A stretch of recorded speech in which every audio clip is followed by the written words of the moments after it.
Right, so it's team of the season so far, time again in the championship. Should we start with our goalkeeper? Yes. No messing around. Who have we picked between the sticks? We're going Victor Johansson. Hmm. We needed a commanding goalkeeper with a good sense of marshalling a back 4/3 or 5, given what 7. championship games throw forth during the course of a season. I mean, there's plenty of competition in that particular place. You've got to mention, obviously, in dispatches, Michael Cooper at Sheffield United. But I think, for now, at this moment in time in the season, which we like to clarify, Victor gets the number 1 jersey. That's why it's team of the season so far. We have to clarify so far. And I also said number 1 jersey. Do goalkeepers wear number 1 anymore? I don't know. That shows a He lot could there. be wearing literally anything.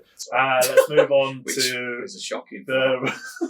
let's move on to our right back. Yes. Who have we plucked? We've got Trey Hume.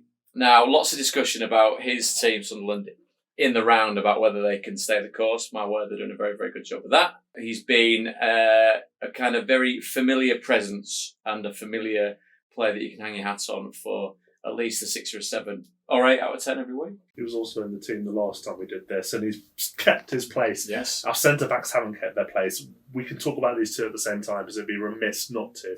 The ultimate defensive partnership, the formidable wall at Burnley. Yes, Egan Riley, Maxime Esteve, which wonderfully, when Jack Cork came in, who was a lovely guest, called him Steve, which I think my pronunciation is slightly more accurate. But that's fine. They do say Steve at Burnley. That's his child.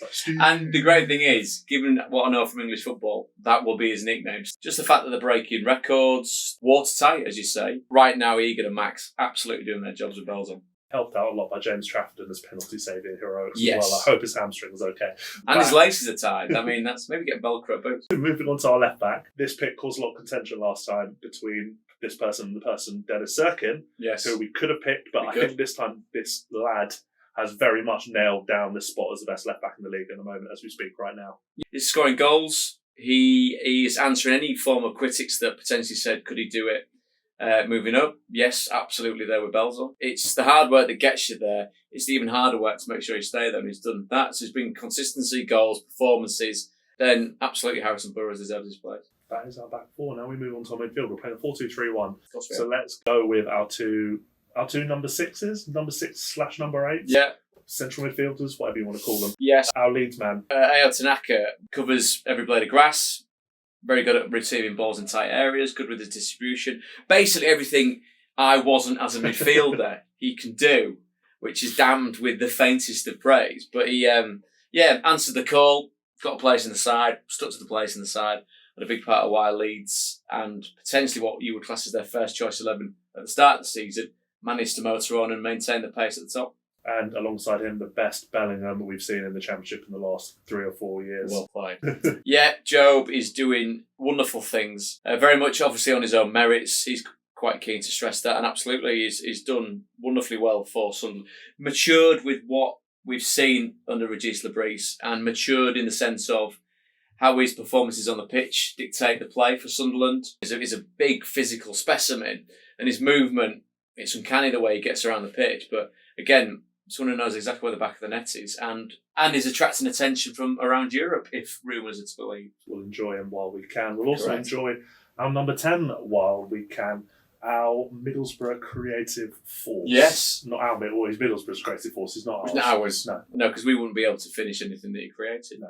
Well, it's become fundamental to what Borough need in that particular position. It's always nice when you've got a manager that knows how to create and has a wonderful career in midfield himself in Michael Carrick, but more than worthy of his place, more than worthy of his place because of his eye for the spectacular. Once again, doing the kind of things with the football that we can only dream of. 100%. Moving on to the first of our attacking trident now. Yes. This was probably the toughest pick, Okay. you say, because obviously you picked this team. Yeah. Well, no, us. Yeah. Royalers, is it that what it is? Yeah. Okay. Dan James or Ben Doak were the choices for our right winger. Dan James so close, but obviously you hate Leeds, so you picked Ben Doak instead.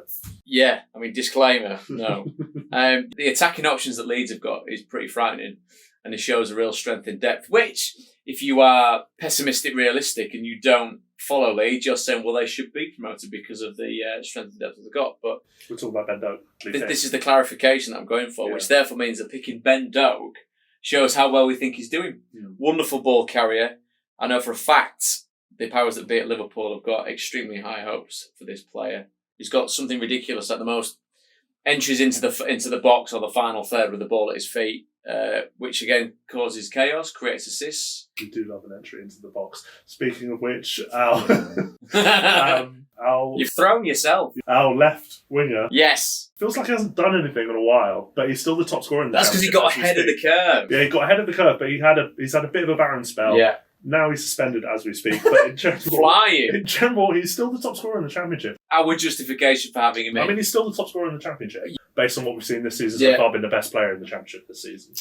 He's up there with the best players in the Championship. He has had goals and assists. He's been undoubtedly a positive for his side. The negative, obviously, in recent weeks is something that would need to be addressed, and obviously addressed in-house and out of the house, because that's been where the band's out of the house where the problem was. In yes, house, he's fine. I've seen him around the Orange training ground. He seems he's very, very happy there. So from the point of view of what I've seen with the ball at his feet, wonderful. From the point of view with what I've seen in other aspects, there's a hell of a job for him to work on there. Well, in English football, the season of his life. Not been a vintage season for strikers. That's not to disparage the man we're about to talk about. I've seen in recent years the likes of Ivan Toney, Tony Pukki, Alexander Mitrovic. It's not been classic. This man has shone, hasn't he? Yeah, I mean, by virtue of the fact that he's getting more minutes on the pitch, that's where his real reward has come in for this. Can you say his name at some point? No, you've got to guess what it is. It's Josh Madger. Given the ability of the teammates around him that can create, the likes of Tom Fellows obviously is one that sticks out. Hopefully, you're going to get a player for the Baggies that's going to be somewhere near the top of the goal scoring charts coming into the season. That is our 11, and for them we need a manager. Very, very tough choice between Chris Wilder and Regis Labrise. And I'm going to do it so far. Regis Labrise has been wonderful, but Sheffield United under Chris Wilder, I like the cut of his jib. Combative nature of that particular man just fits Sheffield United down to the ground.